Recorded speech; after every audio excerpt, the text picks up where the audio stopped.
Let's get back to the main point of this video though. So, I'm going to show you guys what this can do for as low as $10. Now, if you get the Raspberry Pi Zero, it's not going to have as good specs as this, but it still can run this operating system just pretty fine because it's a Linux operating system, so it's a lighter OS. Okay, so I just turned it on, and now let me move it up a little bit for you guys so you guys can see. There's the splash screen. Now, this operating system, it can't do a whole bunch.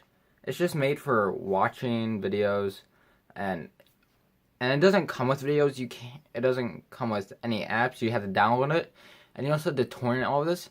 But it's a pretty neat way to get some cheap stuff. I mean, you can just torrent everything. Shh, I didn't say that. Now, you can go, see there's movies, and you have to go and plug in your SD card, and it'll go in files, and see you can't add any videos because I don't have any. Well, now let's go, maybe if I can control this right, browse. See, it won't let me browse. And let's go to home folder, because this is the SD card, because it acts as the hard drive, but see, I have nothing.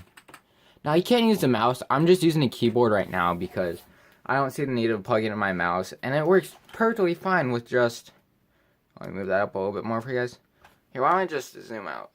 There we go. And it works just fine with the keyboard.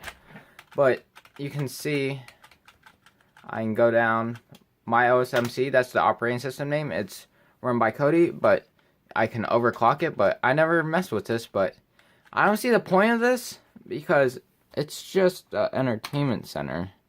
Not gonna be doing that much. Now here it is, the App Store. Now this gets pretty interesting, because let's go to TV hidden server. Latest update, install. So, of course not to install it, but you have to connect it to the internet for all this, but you can just torrent files, movies, whatever you want to torrent on your computer, and then you can just put it in the file and the SD card. So it's pretty easy. Now, I'm going to show you guys how to get it. Raspberry Pi download in Google. And then you're going to want to click on the very first option. So let me click on that. Now, if you scroll down, you should see this OSMC option. You're going to click on that, and it should take you to their website. You're going to click on, if you want to learn more about it, you can click the arrow button, go around the website, but I just went ahead and I'll download it, I'll try it. So now, you got to be careful, because I first had an error saying that, well, the splash screen would show, but then it wouldn't boot. So then I figured out what the problem was. I installed the wrong version because it got a little tricky. So you're going to want to type in, click in disk images, and you're going to see it says Raspberry Pi 1, 0, and 0W. So those are all of the versions.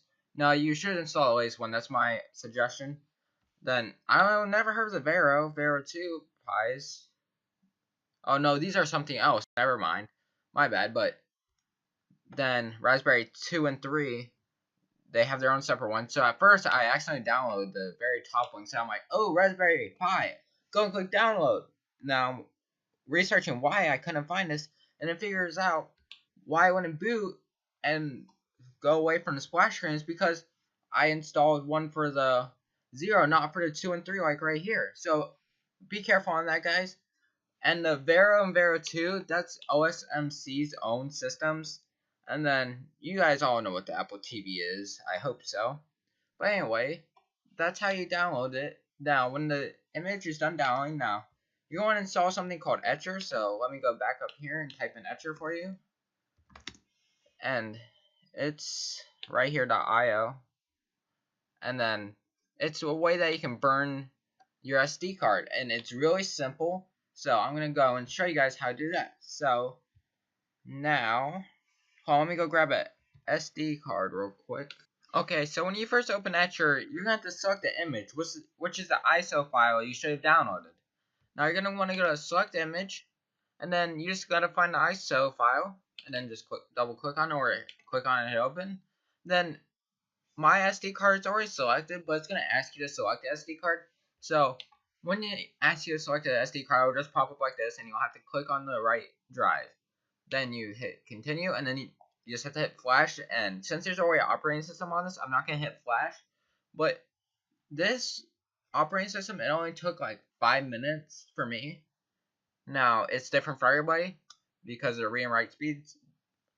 But at the end, it should get you what you just saw, and you can mess around with it more. I'm sorry, guys. If you guys like this video, you know what to do. Give it a huge thumbs up. Get subscribed down below. Thank you guys for watching, and I'll catch you guys in the next one.